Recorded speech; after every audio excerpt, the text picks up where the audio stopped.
Namaskaram, Sadhguru. I would like to know about science of consecration, and if I'm worthy of knowing it, how do I go about it? Oh. Well, we must congratulate Yalda, because in the next 3 weeks she will be a mother. Thank you.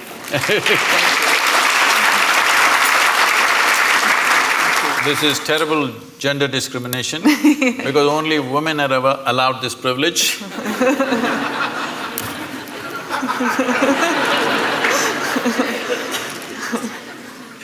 So, she was talking to me about how she's conscious when there is a situation in any place, given place, without any logic to it, conscious of certain energies and how different people and different forms and different spaces impact you. So the science of consecration is just this.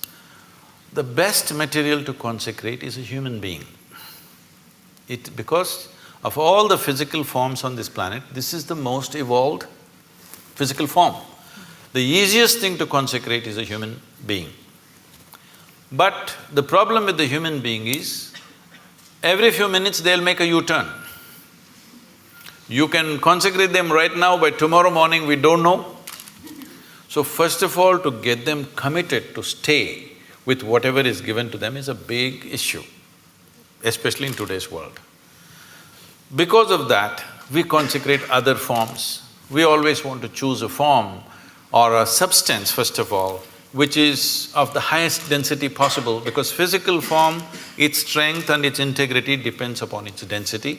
So we normally solidify mercury to do this. This is called as Rasavaidya, which means it is the technology of solidifying mercury. People think it's a miracle. No, it's not a miracle. We use mercury as a process of consecration. The idea is it will change the very energy in which you are.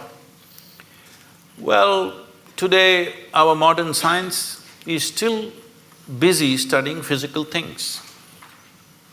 Everything physical about you has been gathered from outside, isn't it so? Hello? What you call as my body is just a piece of this planet. You slowly gather it by the food that you eat. So if everything physical about you is just something else, not you, what you gathered cannot be you. What is you?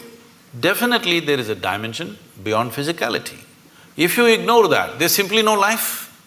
But right now, still the logic, the human logic which thinks it is scientific is still at this level of logic that except what I can measure on the instrument does not exist.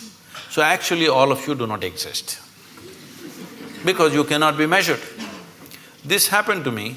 I don't subject myself to these indignities anymore. Way back, because of some obligation, I was in some institute, they said, we want to measure your gamma waves. I didn't know I had gamma waves. They said, no, there are gamma waves in your brain, we will measure it. So they put 14 electrodes into my body and they said, meditate. I said, I don't know how to meditate. They said, you teach everybody meditation. Yes, I do, because they don't know how to sit still. If you want, I will sit still. But this is the whole problem. Their problem is they want what kind of meditation? They want a name and the process and they want to measure the result. So I am not going to give them that pleasure. I said, if you want, I'll sit still. So I simply sat. After about 20 minutes, with some metallic object, they're hitting that funny place in your elbow, where it hurts most. Then I thought it's part of their experiment and I sat there. Then they're hitting my ankle, my knee. It became quite consistent and painful. Then I opened my eyes and said, am I doing something wrong? Why am I being beaten? They said, no, according to our instruments, you are dead. I said, this is a great diagnosis you have. But then they thought through and they said, no, it looks like your brain is dead. I said I will stay with the first opinion. I am dead like this is okay with me. Brain dead if you give me a certificate. That's not going to be good. Why I am saying this is, the essential life that you are, you think you are going to measure it in some instrument? Only physical processes will measure, isn't it? And you know, everything physical about you is from outside, it's not yours. It's not yours, it's just a piece of the planet. So, you can't be measured, so you don't exist. What a great conclusion are you making? So what is consecration? Is a dimension of energy which is not physical in nature, but it's life, concentrated life, let's say. Consecration is a way of creating a very concentrated life process. If you walk in, it's like that. So, in certain cultures, particularly in India, every street we consecrated at one time. But people slowly misunderstood, thinking these are temples for worship, whatever, it all went into all kinds of things. But still there are fantastic spaces of consecration in that culture, you must come and experience this. These days they're measuring some bio stuff and all, they're saying some fantastic things happening, I don't know what their meters are. But I know this, Yalda is saying she knows this, if you walk into a space, you know how alive or dead that space is. So is it measurable by something? No. Only life knows life. In life meets life, it knows. When life meets death, it knows. Is there some instrument to measure this? No, because all your instruments can only measure physical processes. So consecration is that concentrated life process. No human being should live in unconsecrated spaces. If you care for humanity, especially children below 14 years of age, believe me, if you make sure they spend a certain amount of time in consecrated spaces, you will not have any of this nonsense about adolescence problems. See, right now, toddler… if you're an infant, diaper problems, toddler means he's running away problems, adolescent means some other problem, middle age means crisis, old age means horrible. When are you going to live, I'm asking? You're looking at life process as a problem. It's not a problem. You are making it a problem because you're trying to fit life into your intellect. No, your intellect fits into this life perfectly well. If you try to fit this life into this intellect, it's not going to work.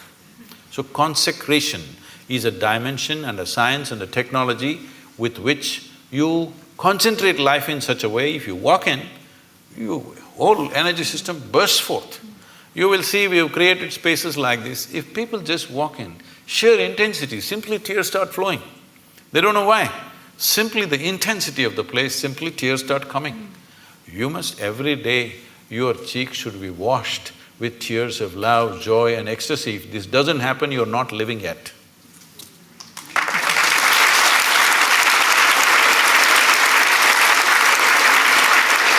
Sadhguru, we've just got a few more minutes left, but I wondered, I mean, it was such a beautiful thought that you just left us with, but I wondered if there was some final thought or a mantra or something that you can leave our audience with before they go home.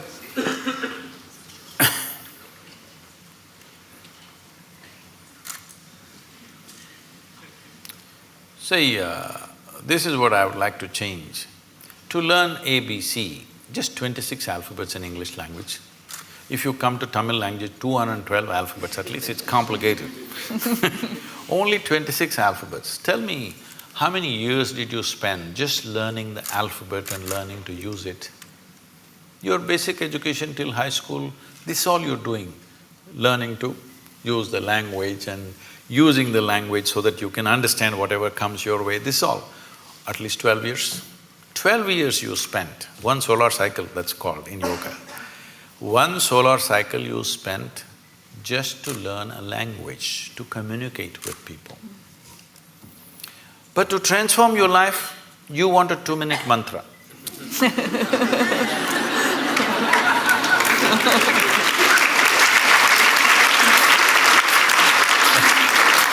That is what she was trying to say, because certain people told you that if you just utter this so many syllables, everything will be transformed.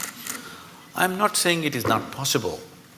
It is possible because sound has that power to transform if you use the sound right. But what level of preparation are you, is the question. If you throw such a small seed somewhere, it'll become a huge tree. But only if the soil is fertile, isn't it? If you put it here on this platform, will it grow? So, what have we done to ourselves? What is the level of preparedness we have? This is the issue. All of you, I could just initiate you into a powerful meditation process just like that in 2 minutes, if only certain level of preparedness was there. But to do this, a few minutes of initiation, normally in our basic program we spend 30 to 32 hours of preparation because everybody has invested in all kinds of identities. People keep asking me, Sadhguru, what is the secret? How did you become like this? I told them, this is all I did. Never identified myself with anything. The moment your intelligence gets identified with something, you must understand this, the nature of the intellect is such, suppose you identify that you are a woman. Now your intellect keeps on doing rounds around that, protecting this gender all the time. Now you say, I'm English. Now it will go only around that, protecting that. Now you say, I'm a particular religion. Now it'll go only around that. Whatever is your identity, your intellect will serve only that. The moment you identify yourself with something, you have subjugated your intelligence to just self-defense and protection and survival. The intellect could have been a penetrating force to reveal life to you. Instead, you're using it to fight life, other life, because it's a defense mechanism. The moment I have an identity, I have to defend it, isn't it? Just to be here, without any sense of who the hell I am, you actually don't know who the hell you are. Hello? Assumed stuff, isn't it? Only because you dip into your memory. So if suppose Mr. Alzheimer visits you, suddenly you don't know who the hell you are. Even now you don't know. This is an assumption based on the accumulated memory. So if you just learn this one thing before you go to bed tonight, everything that you are not, keep it aside and go to bed, okay? Say right now this clothing, is this you? No. So you understand this, not me. It's not that physically you have to keep it aside. I'm saying, you know this is not me. Is this me? This is not me. Is this body me? This is accumulated, this can't be me, isn't it? It is said, if you live here for about 75 years, you approximately eat, depending upon your diet of course, you approximately eat between 12 to 1400 tons of food. Are you carrying it right now? Hello? Those of you who are middle-aged, are you carrying at least 600 tons? Where is it? What you thought was my body is coming and going all the time, isn't it? It's not even the same body. It's coming and going all the time. So this is not me, if you keep it aside. All the impressions that you have gathered, you also gathered from outside. Keep that aside. Everything that's not you, just keep it aside and go to bed and see if you can just be little conscious till that last moment till you fall asleep. Most people don't know when they fall asleep. Most people. When I say most, I'm being generous with percentages, 99. If you make a little effort, just a little effort, a few days, if you make an effort to stay conscious till you fall asleep, you will see you will wake up like a newborn baby every day. And it's important. Why I'm saying a newborn baby, where Yalda will have this experience in a wonderful way, you will see the baby. What do you think he's trying to do? He's drinking life. You become like that. Why? Because you're just living in the capsule of your memory. You think you already got it. If you got it, you must be dead, isn't it? So people are practicing death in installments. See, if you're really super alive, it's fantastic. If you're dead, it's good. But if I want to torture you, what will I do? I will not kill you. I will make you half alive. That's torture, isn't it? This is what is self-inflicted for most human beings right now, They're keeping themselves half alive and they're wondering why life is such a torture. I just asked a simple question about a year and a half ago when I was in London.